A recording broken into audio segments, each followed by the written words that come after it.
All right, this is October 2nd, 2020. Just trying to do a follow-up to the video I posted this morning. I was kind of talking about the day of the mirror, and that the mirror is in play, right versus left, the transfer of power in 2012 with the transit of Venus across the sun. And now with the election only 30 days away, everybody's saying, is there going to be a peaceful transfer of power? And there's more doubt about that than ever. But, a mirror, even when you're looking in a mirror, you're not seeing a true reflection because it's reversed.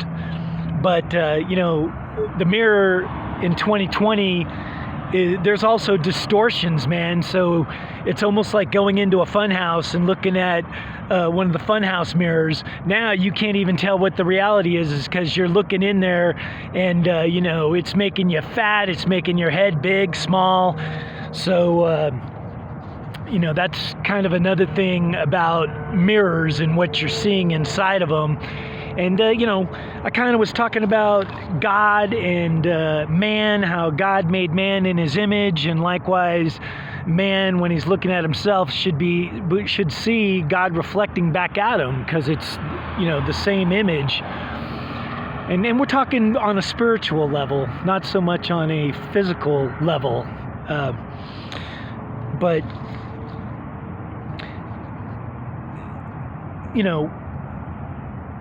we've now reached a point with technology, we have a thing called AI, artificial intelligence, and on the left, they tend to be follow science people, even though in the long run, there's plenty of people on the left that they ain't following any science whatsoever. But what they're actually doing is using COVID and science as a reason for trampling our rights and changing our basic society and the way we've been living with, now they call them COVID protocols, but there's nothing, there's nothing as far as America being a democracy where we, the people, are supposed to determine things. It flies in the face of all of that because we have the government telling us, what we can and cannot do. We must wear a mask. We must stand 6 feet apart. And the left, they tend to gravitate towards science and man-made laws, and they almost have there is no God, and the best thing for society is to remove God from society because that'll make us all even. And they even view people that are religious as kind of weird. But, under the guise of safety first, there's a lot of dictatorial powers being put in place by the state. And then a lot of bad judgment, man, making the wrong decisions because you're not doing what makes sense, what's reasonable. Whereas on the right, you have inalienable rights. And your conscience and logic and reason and discernment, and there's good judgment, there's justice, there's mercy, there's compassion, there's redemption. Whereas on the left, you tend to have rage and the mob and no justice and, nothing makes sense. Everybody's a victim. It's us versus they. Hate fuels the rage.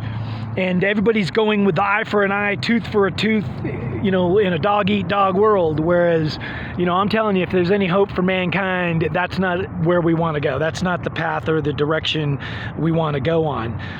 But AI, artificial intelligence, it's kind of like, hey, we don't need God, and computers, can be as smart or smarter than us. And I'm telling you, that's another distortion, another lie, because, computers will only be as smart as we make them.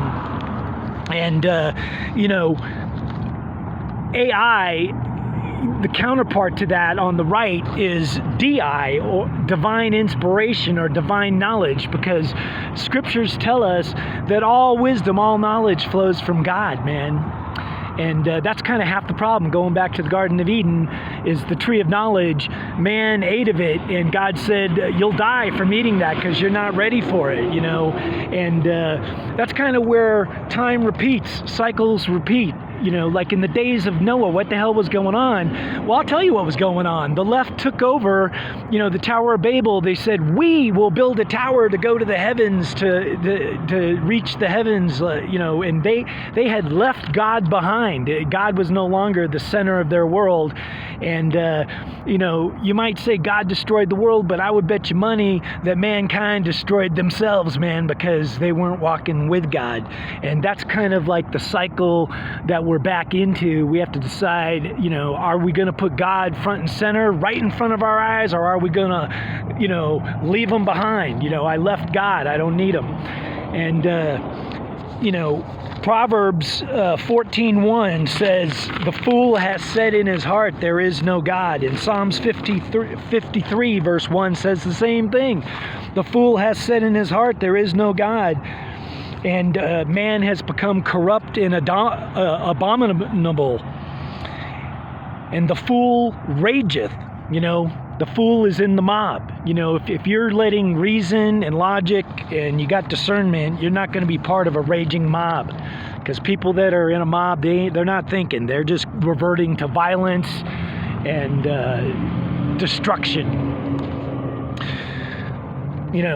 I kind of mentioned it in a previous video, it's kind of like 5G's the new thing, but guess what? What we need is 7G, which is tapping into the divine circuitry and putting God front and center and, saying, what does God want? And, that's the conflict, like with the Supreme Court nomination, the left is all up in arms because they're like, oh, she's Catholic and she's going to turn to God for this, that, and the other thing. And that's a problem, whereas, what they'd rather have is no God. And like I said, sometimes man's laws and God's laws are in conflict. So the perfect example is abortion, man. Even if mankind says abortion is legal, that doesn't mean in God's eyes that abortion is cool. And I'm not even necessarily saying there should be no abortions, but we shouldn't just be having millions and millions of babies aborted, terminated in the womb, because I just know in my heart God doesn't like that, man. So that's in play. And, destruction could be around the corner, man, unfortunately. But it may be destruction that we bring on ourselves. But, back to the Venus prophecy, the book of Judges, before Israel had a king, they had a bunch of judges. And, everybody asked the judges, they said, oh, you're such a great judge, be our king, and most of the judges declined that. And actually, I think it's in Judges 1, the first guy that was kind of talked about was this guy Abimelech. I think he was the son of Gideon, but he was kind of like the bramble, because first they asked the cedar, then they asked the olive tree, but finally they went to the bramble and said, will you be our king? And the bramble became their king, and, Abimelech was abysmal. He wasn't walking with God, and it was not a good thing, man. So that's kind of important, man, is, that spiritually, America has to make sure that, we're kind of walking the right way. But, artificial intelligence, man, does that mean a computer has artificial fear? Because that's another scriptural point, is that the beginning of all wisdom and knowledge is fear of God. And the first commandment is also, thou shalt have no graven images, And what's a graven image? It's us looking at something that's not God, saying that's God. And you know what? That's been going on for thousands of years.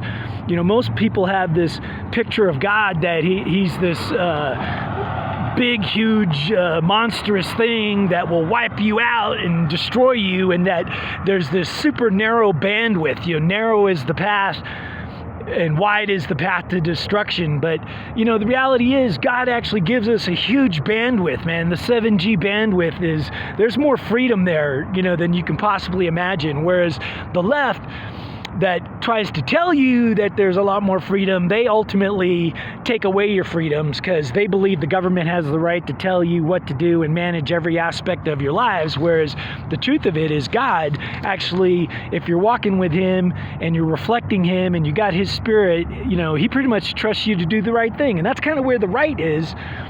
The red states with conservative, right-leaning governors and mayors are trusting the people to do the right thing, whereas the left-leaning blue states, they have everybody locked up.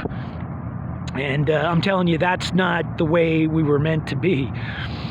So, AI, artificial intelligence, if you ask me, it can only be as fearful as we program it, which would mean it has artificial fear.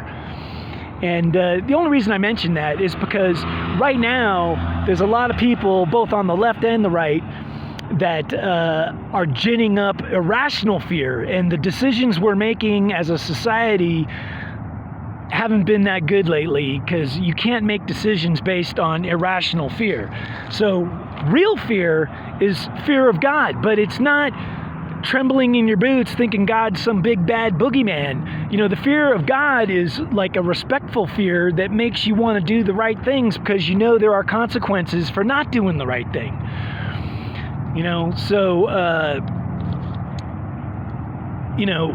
Wisdom, knowledge from God,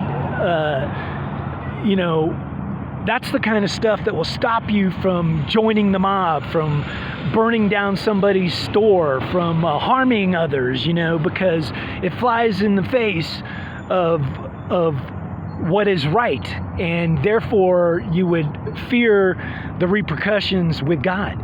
Now, of course, if you don't believe in God, none of that applies, and that's another part of the problem. But for what it's worth, I know people who claim to be atheists, both friends and family, and they're nice people, and God bless them, man. And, some of them are walking closer with God than people that actually believe in God. And that's another crazy thing, is there's people that go to church that think that they believe in God, but what their image of God is and what they think God is isn't real. So they're actually worshiping a fake-ass God or a fake-ass Jesus, and they're going to church at the same time. But, the right and the left, I don't hate on people on the right or the left because we're actually all right and left. But like I said, there are powers to be that want to divide us along right and left and gin people up and get them to stop thinking rationally and to be mobilized through the technology, through the 5G, through Twitter, through Facebook, to just rampage out there, the fool rageth, and to want to burn society down. And, once again, that's mankind bringing on his own destruction, man.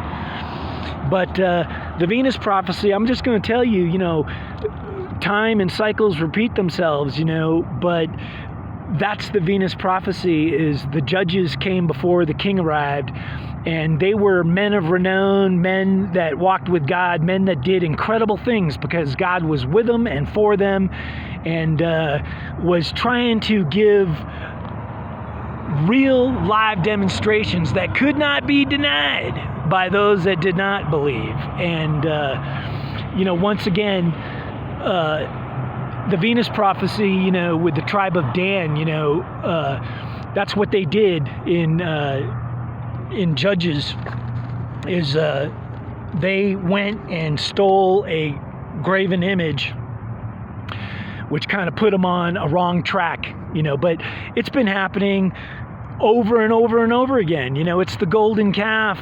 Maybe it takes some other forms, but it was there during the time of Moses that the people made the graven image. And the whole time in Israel, during the time of Judges, the children of Israel were constantly worshiping the other gods, the other images, and they were constantly I'll use the word judgment, but destruction was being brought, or captivity, because of the fact that they had left God and were walking on a path he did not approve of. So, I'm saying that I believe the finger of God is upon us, and what has changed is where in Judges, it was like a person like Samson who had superhuman strength and was taken out the Philistines, which on a spiritual level, they were just people that were not following God. But this time around, if there is a Samson, it's not going to be about physical strength. It's going to be about spiritual strength and, the power of the mind, because it's literally going to be if you're walking with God and you have God flowing to you and through you, then one person, one judge, one saint, however you want to label them, one morning star can stop 10,000 people dead in their tracks. I know that for a fact. So, I'm just praying, because I think, after November 4th, we kind of know there's not going to be a winner declared, and it may not matter. But what's really going to matter is what happens to all of us in the time period from the 4th through January 20th, inaugural day. And can we be civil, or will we break down into some kind of civil war? All right. Hey, I'm going to end that here. God bless anyone that's watching this, and we're living in the most amazing times. Think positive, because the one thing I can tell you is God always wins, man, and that's the side you want to be on. And once again, left, right, both sides can be believers in God, but both sides can also be led astray, man, if you don't keep God front and center, man. Keep the eye on the prize. So, I hope this works for you, and take care.